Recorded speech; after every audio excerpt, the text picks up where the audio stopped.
What's up guys, Riley here from RP Productions, and today is my 6th month of ownership with my 2016 Dodge Charger Scat Pack. So in this video I'm going to talk about the ownership experience, the cost of doing all the modifications I've done to this car, and just talking about how everything has held up.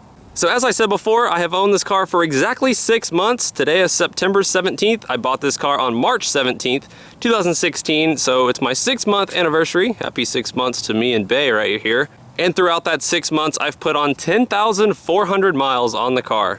So yes, I'm fully aware that's quite a lot of miles for 6 months of ownership with a Scat Pack. I mean, a lot of people buy these cars and just leave them in their garage and use them as like a weekend cruiser. I have daily driven the crap out of mine, and I've loved every minute of it.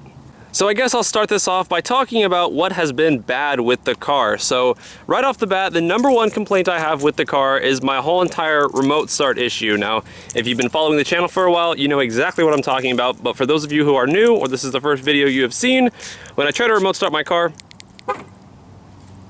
it don't work. So that's problem #1. The dealership had trouble trying to pinpoint what exactly was going on with that. They think now it's a pinched wire somewhere in a wiring harness, so they want to take apart the front half of my car. I'm not too excited about that, and hopefully that'll get resolved sometime in December. Problem #2 is that my air conditioning, essentially the blower is only blowing at about half power, so my air conditioning is pretty horrible in the car. So those are my really only 2 gripes about the car. Everything else has been fine with it, but those 2 are definitely pretty annoying. Also, I keep getting a lot of private messages, people asking me how these Aturos have been holding up, and honestly they don't have any signs of wear. They still drive just like they did day one. I still can hook with them. They've been doing great for me. So the Aturos, they've been doing quite well. Interior on the car still looks perfect just like day one. I haven't developed any problems with the leather or anything along those lines. There's thankfully no rattles anywhere in here, which that would be really annoying. So I'm really glad there's been no rattles with the car. Going back to what's wrong with the remote start issue, this is what it says when the remote start does not work. It thinks the hood is open, but as you can see, the hood's closed. Back seat still looks pretty much perfect. I really don't have many people that sit back here, so you know, looks pristine back there. Another question I've been getting a lot is how have the Lux Auto Concepts taillight tints been holding up? They still look absolutely perfect. People were asking, like, can I pressure wash them? I pressure wash them. I haven't had any problems with them. So those still look great. And the side markers, surprisingly, have actually held up pretty well too. They're just basically some pieces of vinyl that were pre-cut, and they're doing great as well. The SRT powered badge from BJ's Garage 570, I ran into some problems with it not being as sticky after having it on for about a month. So what I ended up doing is I ripped it off, put my own 3M double-sided tape from O'Reilly's Auto Parts on there, and it is solid as a rock. So that's what I would suggest if you buy one of those badges, is buy your own tape, and then it will stick perfect. Even though it's a little bit dirty, everything here under the engine bay still looks perfect and just like it did day one. Haven't developed any leaks or any problems in here, which is obviously good to know. The engine, transmission, everything along those lines has been great. Haven't developed any problems with any of that. So also that's something, you know, that would obviously be a major problem, and thankfully none of that has occurred. So that's kind of an overview of my 6 month of ownership. Now let's go ahead and talk about how much money I have spent on this sucker. So not all these prices are going to be exact, but they are a pretty good, close, rough estimate of everything I've spent on the car. So starting off, the very first thing I did to this car, I got a R2C cold air intake. It was $200, and then I upgraded to the Black Hex filter, which was another $75. The oil catch can was about $150, plus the Z bracket, which was another about $40. The purple vinyl here on the half covers was $25. This little ABS cover from Speedlogix was about, I think, $35, give or take, and everything else here in the engine bay, all the purple stuff from Billet Technology, I believe has ran me somewhere close to $220. That's about a rough estimate. I bought most of it on a Memorial Day sale, so I got a pretty good discount, but yeah, I think about $220 is about what that has cost me. The Petty strut tower brace that I got here powder coated in purple was $285.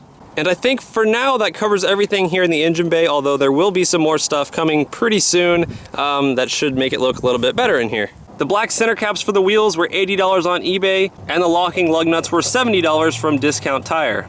Carbon window tinting was another $220. It is 35% in the front and 20% in the back.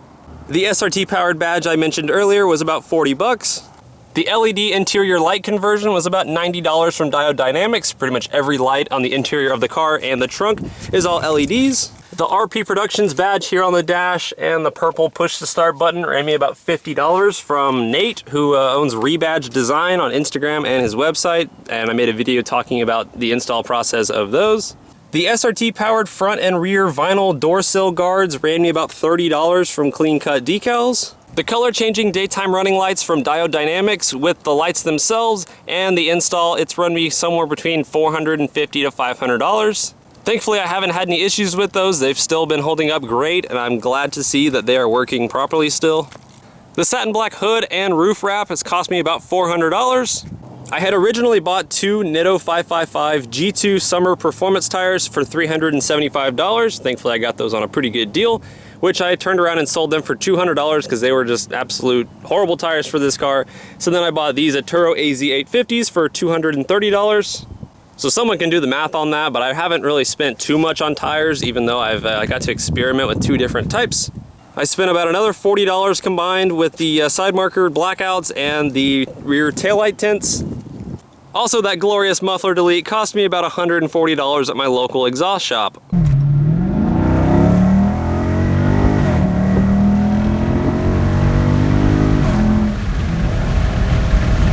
The good old RP Prods license plate cost me $500 thanks to Texas having ridiculous prices for customized license plates, but it is nice advertising driving down the road. And I think that's about it, aside from probably some small like vinyl stickers and maybe some miscellaneous random things here and there, such as that RP Production sticker and just some random stuff. So let's just say another $50 for random stuff here and there that's pretty small. So there you have the total there on the bottom right of the screen. I have no idea what it is. Hopefully it's not too much, but yeah.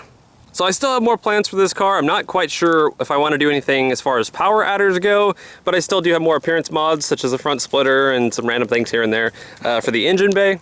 Also, cold weather is upon us, so that means 0 to 60 and quarter-mile weather is upon us. I will be taking the car down to Lone Star Mopar Fest on October 8th, and I will be racing it in the quarter-mile, so we'll be able to see what kind of times this baby will put down in the quarter-mile.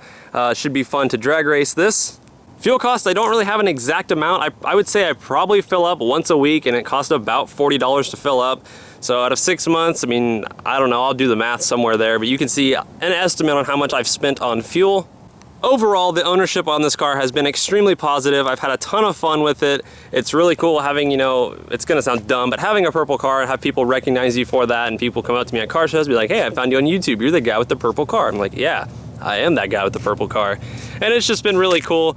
I've got to meet a lot of really nice people for owning this car, and you know, the Mopar community. You guys have all been really supportive and helpful. Learned a lot from everybody, and hopefully I've been able to provide some decent information to people out there as well. But I'm just really happy to report that I've had no serious issues with the car. Hopefully I never will. At this point, I'm not sure how long I'm gonna keep the car. I don't know if I'm gonna keep it for a very long time and add like a project car to the channel, or if I'll sell this and buy something different. Not really sure, but for now, I'm enjoying this car. I'm having a ton of fun with it.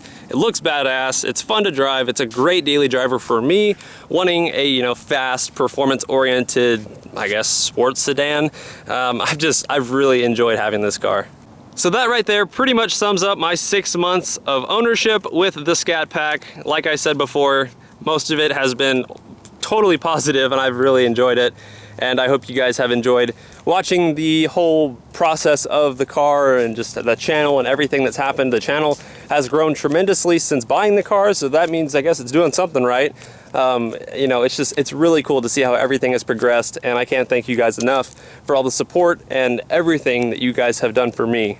So as always, stay tuned for more videos with the Scat Pack and also other car related things, and I will see you guys in the next one. Hopefully the next 6 months of ownership with this car will go 100% flawless, and we can do some cool mods to the car and see what we can do. But thank you guys for watching. As always, I will see y'all in the next one. Take it easy.